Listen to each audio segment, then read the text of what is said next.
Good morning, good afternoon, and good evening, folks. Hey, welcome to another episode of the Marketing Your Practice podcast, the podcast where I get to simplify the marketing and the mindset so you, the chiropractor, can increase your income, your impact, and your enjoyment in practice too. Hey, I'm moving house at the moment. I'm in the middle of renovating. About 18 months ago, Lauren and I decided to move out of Melbourne. I'm down to a little coastal town about 90 minutes out of Melbourne called Barwon Heads. And we wanted to kind of test drive a sea change, and we loved it. So we bought a house here last year, and we just settled on it last week. Now, to put it bluntly, it's definitely a fixer-upper. There's a lot that needs to be done. So we have spent the last 6 or 7 days painting and renovating and gardening and cleaning and throwing things out. We've had lots of lovely help from family and friends, but it's been pretty damn exhausting. And I find myself at times feeling a little stressed, a little overwhelmed. And I've had to remind myself about choice. I have to remind myself that I chose to buy this house. I have to remind myself I could have given myself longer in terms of doing it all. I've given myself a pretty short window of 2 weeks to get the whole place painted and cleaned up and carpeted and ready for us to go in. And I have to remind myself I could have paid somebody to do this. But the truth of the matter is I actually really quite like doing this. I like painting. I like basic renovation. I'm by no means a whiz when it comes to home renovations, but I've got the basics down pretty well. And when I shift from I have to do something into I get to do something or I love to do something, it's amazing to watch the stress and the anxiety drop away. And that's often when I'm speaking with coaching clients inside a community influencer or one-on-one coaching calls. I like to remind them and have discussions in around if you're feeling stressed or overwhelmed, how many things do you feel like you have to do? There are very few things in life that we actually have to do. Even when it comes to paying your tax, do I have to pay my taxes? Well, the answer is no, you don't have to. There'll be consequences if you don't. But when we can move our life away from the have tos and more towards the I get tos, I want to, I love to, trust me, your life will be a whole bunch more enjoyable. Now, that's a little side story, okay? What I really want to talk about in this episode here is niche, a target audience. And I want to talk to you about this, particularly at this time of year, early in the year, because I want you to have great success. Now, last episode, or a couple of episodes ago, I went through 10 things that I would do if I wanted to build a practice, a bit of a checklist. And number one on that checklist was really developing a clear niche, a target audience for your chiropractic practice. But I wanted to really expand upon that today because I've had some interesting discussions since then. Some pushback from some people. Many people really loved that episode. The reason that we develop a niche is that ultimately it's going to help you attract the patients that you want into your practice, okay? Developing a clear niche will help your business. It'll focus your marketing efforts. So most of us don't have a full-time marketing person. And even if we did have a full-time marketing person, unless you had a team of them and a budget of billions of dollars like Nike and Apple and McDonald's and Coca-Cola, the fact is there's only so much time. Okay, so we need to focus our market efforts as well. The second reason that you want to really clarify your niche there too is it helps you attract more qualified leads. Now, this is marketing talk for this will help you attract in the patients that you like looking after, okay? So less of those tire kickers. The third reason and benefit for you putting together and getting some real clarity in around your niche there as well is it'll help you create more relevant and personalized content. Now, this is particularly important for social media because it's so noisy there that if you're wanting to build relationships, which is exactly what you want to be doing on social media, the content has to be relevant for somebody. And if we're creating different content all the time that's not trying to speak to a specific person, you'll never be able to build those deep relationships. You'll never be able to get the connection that will ultimately end up with people wanting to come into your practice. Now, finally, knowing your niche and your target audience is going to help give you a real competitive edge in your community, because what developing this niche does is it allows you to better understand the needs and wants of your potential patients. And it'll able to do it in a way that'll position your practice in a way that sets it apart from its competitors. Now, it's interesting inside this because just earlier in the week, I was having a conversation with a group conversation. We're talking about this with community influencer members. And one of the members in particular came back to me and said, look, at the moment, she's got a couple of practices. brilliant chiropractor. I love her a lot there too. And she was saying to me, look, at the moment, until the practice gets busy, what we're happy to do is that we just want to take anybody and everybody. And then when we get a little bit busier, what we'll do then is we'll then clarify our niche. Now, this is, whilst it makes sense on some level, that we'll keep the funnel really wide open at the top. And then later on, we'll worry about that because we just want to be attracting everybody. It makes sense in some ways, but it's actually not practically how it works. With our marketing, what we need to be doing, if we're going to, in essence, let me take a sidestep. We are living our lives as consumers, and we're all consumers. And because there's so many marketing messages out there, there's a background conversation or a filter that you and I have, and it's saying this is this for me? When we're seeing billboards and television advertising and magazine advertising and social media, we're constantly asking, is this for me?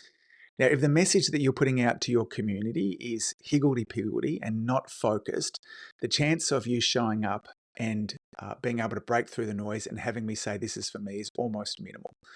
So whilst it might feel a little counterintuitive, the way that you get more people into your practice is with a laser focus. Okay. In fact, that metaphor is really powerful. You know what laser is it's actually focus light. And we focus it in tight enough there too, then we can actually cut through metal.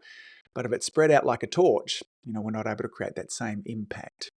Now, one of the other things when I get some pushback with this too, people are, for many reasons, say, look, I don't need a niche. I don't want to develop a niche there too. The question I would ask you, first of all, is how's it working for you?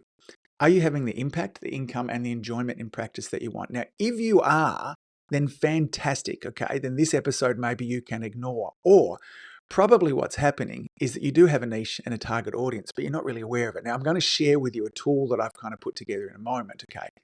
Now, if this year, in 2023, if you're wanting to increase your impact, your enjoyment, and the income that your practice brings in, then maybe it's time to try something different, okay?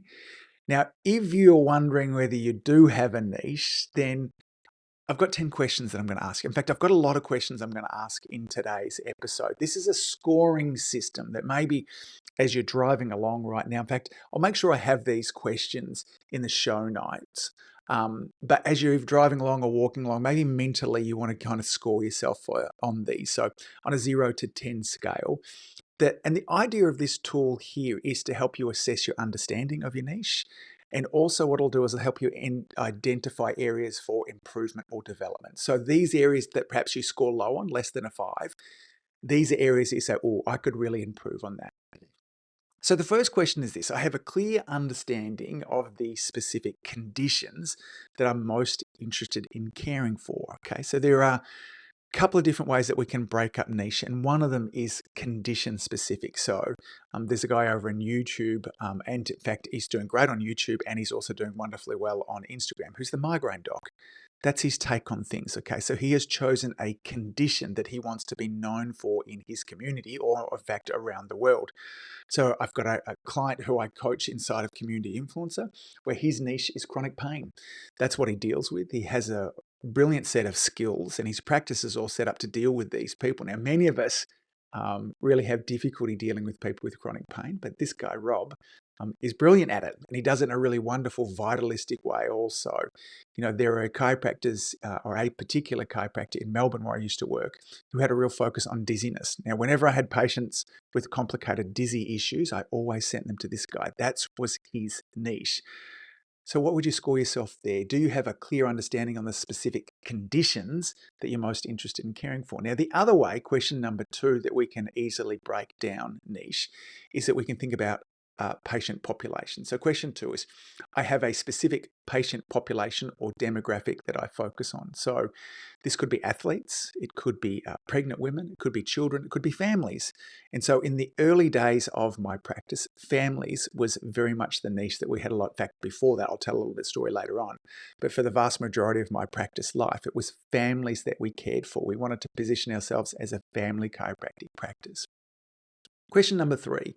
I've taken extra training or continuing education in my niche area. So Lauren, my beautiful Lauren wife, who has her niche there is kids, but particularly not only is it just kids, It's kids that are a little bit challenged, whether they be on the spectrum, learning disorders, and she has done an enormous amount. She's done a diplomat in pediatric neurology.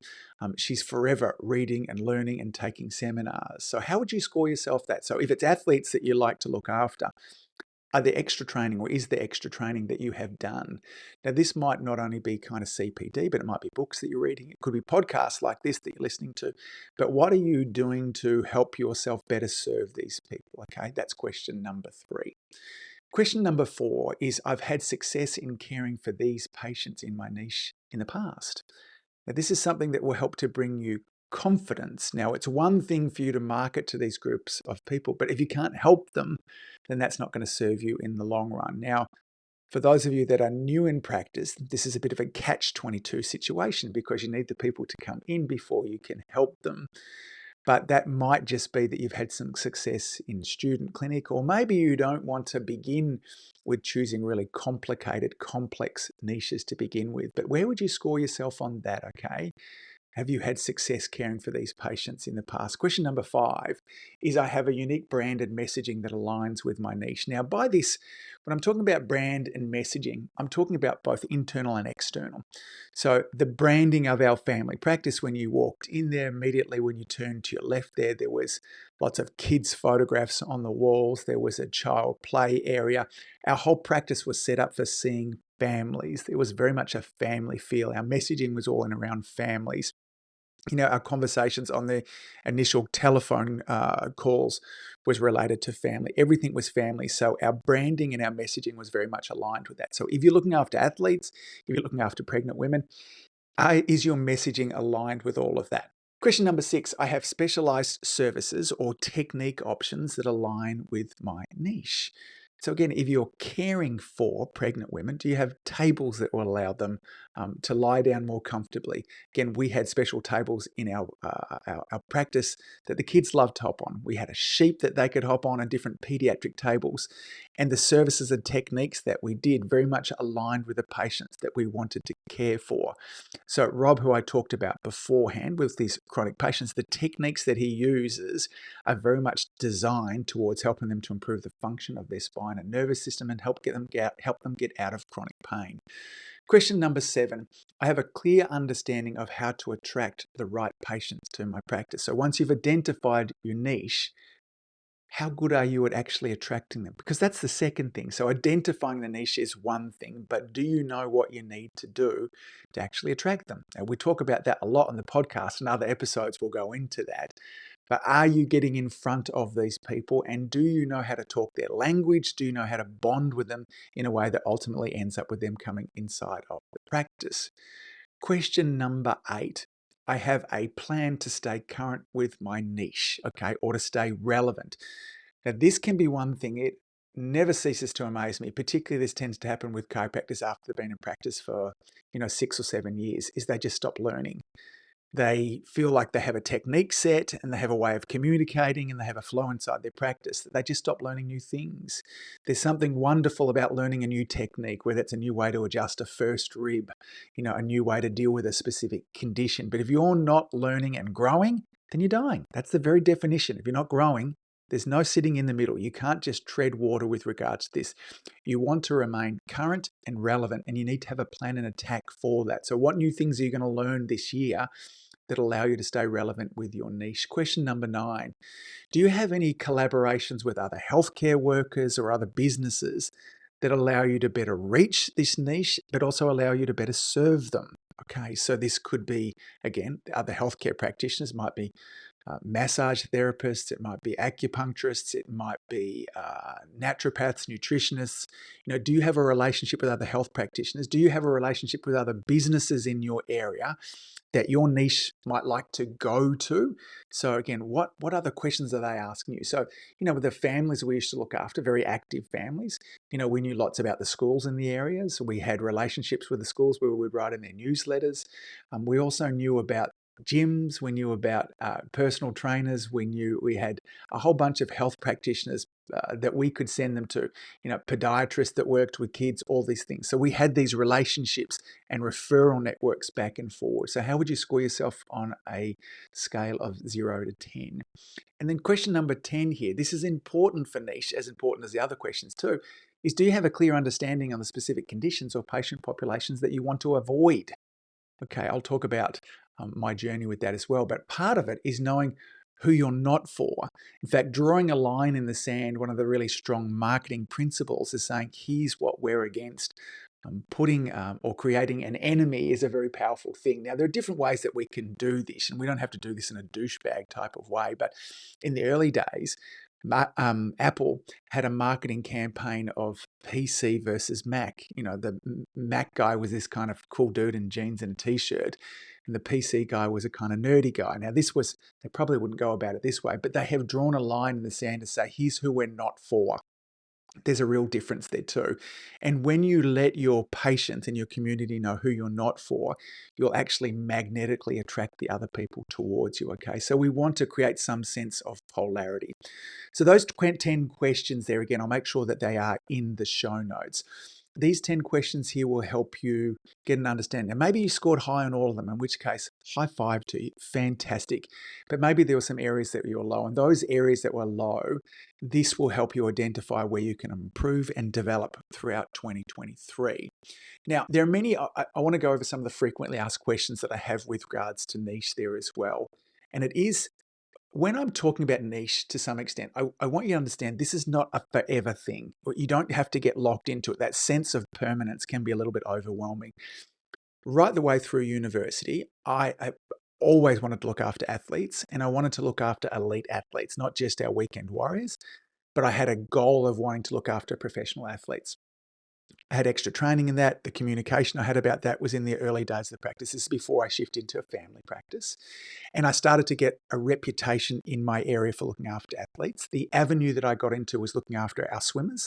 And I started to look after some of our Olympic swimmers, Olympic gold medalists that I was caring for. And I worked very hard for that for a number of years. And then I started to have a bit of a realization that I really didn't like looking after this group of people. Several reasons. One of them, what was challenging for me ethically, is that most elite, I had this idea that elite athletes were just in prime physical condition, and they are, but most elite athletes that I was dealing with are not healthy, particularly swimmers. The amount of time that they spend in the swimming pool obviously is horrible. That's a challenge on their immune system. And most of the athletes I was dealing with were moments away from breakdown. They were constantly sore. They were dealing with injuries. Many of them, the best recommendations that I could be giving them as a healthcare practitioner is that they needed a rest. So that was challenging. But also, I was at their beck and call. Weekends when there were swim meets. And for many of them, particularly when you start to look after the more famous athletes, it was meant to be perceived as a pleasure for me to look after them. Many of them had a team of people around them that cared for them for nothing. Because of the privilege. And again, if I could have photographs up of my wall looking after elite athletes, then yes, it was good for my branding. So I had some of these prima donnas I looked after. Many of them were difficult to look after, and they didn't want to pay me. And so I decided this was not the niche I wanted to look after. At the same time, I did have some families that I was caring for. They were super respectful of my time. They paid me for my time. They followed my recommendations, and they got better results. So I changed my niche. And so there's nothing to say that when you develop your niche that this is something that you have to have forever. You can change it. And so this is not a marriage, and not that marriages are forever. I'm certainly evidence of that as well. So, but you need to start somewhere. Okay. And if you are to break through the noise, then I'm going to encourage you to focus on a niche at least for the next 12 months. And that comes into the second frequently asked question that I get. And that is, can I have multiple niches?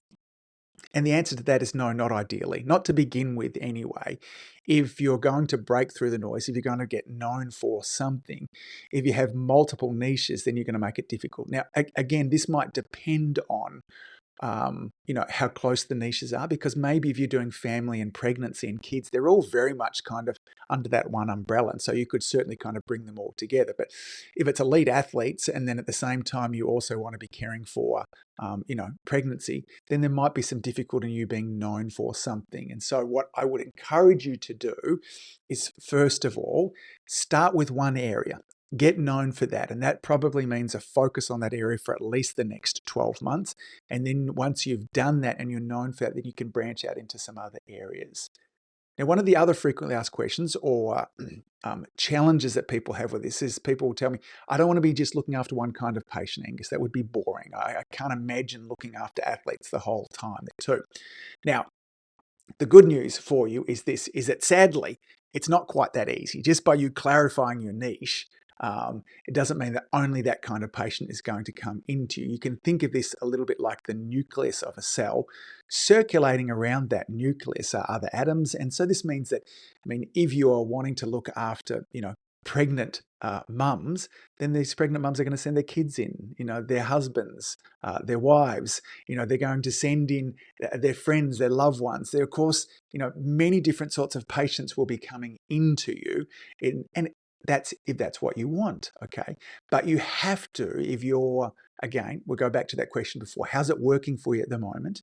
If you're happy with the income, the impact, and the enjoyment you've got in practice, then just keep doing more of that. But if you're not happy, then to begin with, start to talk to a group of people. Ultimately, when I'm thinking about niche, there are really, again, I can simplify this into 3 really basic questions. Who do you like looking after? Who do you get really great results with? And then who can pay you? That's an important question too, because if the niche that you're caring for can't pay your bills, Dr. Tony, who I loved working with for a long time, used to go and care for the homeless people. Beautiful thing to do, okay? But that's what he did in his time outside of the practice. That wasn't to pay his bills. Looking after homeless people can't pay your rent, it can't pay your staff, it can't pay your electricity costs. And if that's something that you want to do from a community outreach people, then God bless you, okay? That's a hobby that you can do outside. So those 3 questions. Who do you love looking after? Who do you get great results with? And who is it that can pay for your care? Folks, that's a lot of conversation in around niche, but in conclusion as well, developing a niche or clarifying your niche will ultimately help you increase your impact, your income, and your enjoyment in practice, okay? Take yourself through that quiz, that tool there. They'll be down in the show notes. Until next time, my friends, thanks for all that you do. Keep saving lives. Your community so desperately needs you. See you back here real soon. Bye. If you've enjoyed listening to this podcast, you have to come and check out my Community Influencer Program.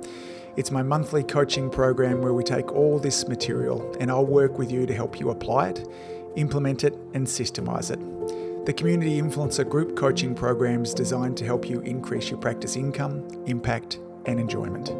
Join me over at anguspyke.com/join. That's anguspyke.com/join. I'd love to see you there.